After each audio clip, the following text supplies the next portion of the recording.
Hey there folks, 669 here, back once again with another video. This time it's my first ever album review, and if this goes well, hopefully do more of these in the future. That would definitely be nice, I think. So the first album I'm reviewing is Fidlar's 2, and it just came out, and it's a fair point to say you shouldn't review an album once it just gets released, because you don't have time to let it sink, let it breathe, so to speak. But Fidlar is a very straightforward sort of band, so I think it's fair to say it's pretty easy to dissect and get into the album without waiting a couple of weeks and let it breathe. It's definitely not a grower album, I'd say. I could be wrong, and I may change my opinion in the future, but that's the opinion I'm holding now. So Fidlar is a punk rock band, or garage rock, whatever you want to call it, band from Los Angeles, California. They started back in 2009 and released their first album in 2013, which I have here, and it's a solid fucking album. It's really catchy, a lot of great songs, really kind of gritty, drug-fueled, fun party music, so to speak. So going to the second album, the band was well aware of the fact, most bands have this sophomore album curse, that the second album kind of sucks. Or is less good than the first one, and that is usually the case. Like, you can use Ghost, for example, when released. The second album wasn't very well received, mostly due to the mixing more than anything else, but that's a whole other issue. So it's now been 2 years since the first album came out, and I think that's a big part due to the fact that their frontman Zach Carper is recovering from drug abuse. I think he took meth, crack, and heroin at the same time, which is quite a combination. So it's really no wonder that they're taking their time to release this album. And as I said earlier, they're well aware of the fact that they have, this is a sophomore album and their first album, very popular, so there's a lot of pressure to make this album good, which I think they took in consideration, but the result, I say, is mixed. So you probably heard, if you've listened to this band, you probably heard some of the singles that came out prior to this, like 30 Ounce and Repeat, Drone, West Coast.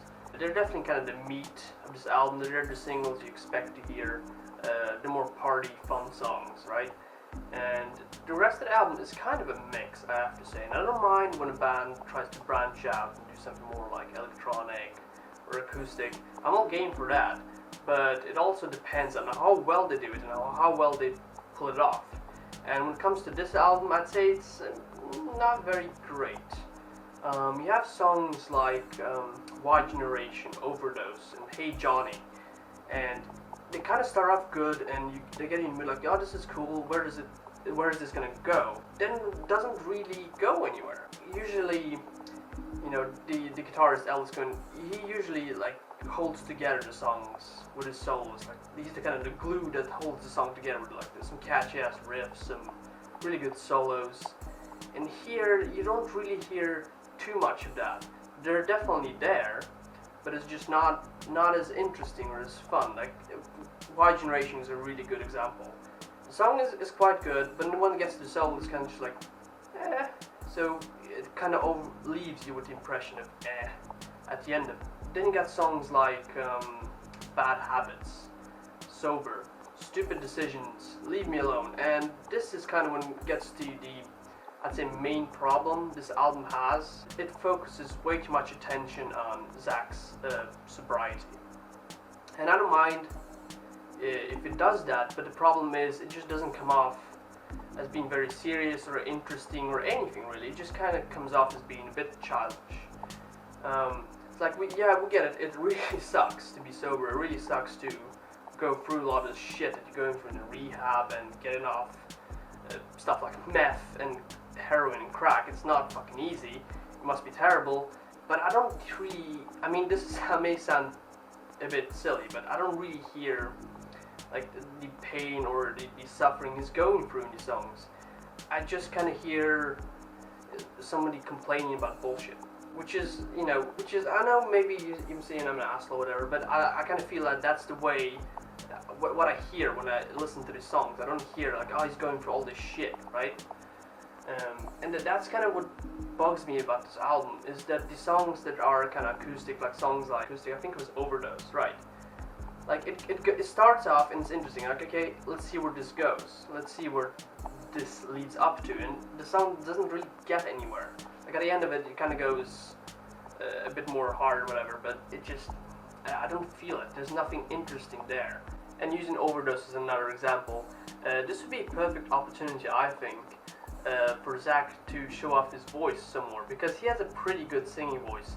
But throughout this whole track, you just get like this meandering, apathetic, croaking kind of, it sounds boring as fuck. And I didn't get this raw feeling from this album, which I got from Punks when it first came on. I wanted more of that. I wanted more of this, real emotion. Like lyrics, for example, have never been Fidlar's strong point, but here they come off really corny. I just felt like this album could use a bit more seriousness, because if you're gonna focus on Zach's sobriety through the majority of this album, at least try to make it somewhere real, somewhere, makes you feel something, because it just feels a bit childish and silly to me, which is not the vibe I would get off if I'm thinking about someone getting off a lot of hard drugs, right? So at the end of it, I feel that this album was pretty good, but I don't feel that it got to the place it wanted to be. Because I've read some interviews with Zach, and they said that they started writing songs, but they kind of had to scrap them and start all over again. And I don't feel like they completely let this new version of this album breathe too much, so it felt like a lot of these songs weren't really completed to the end.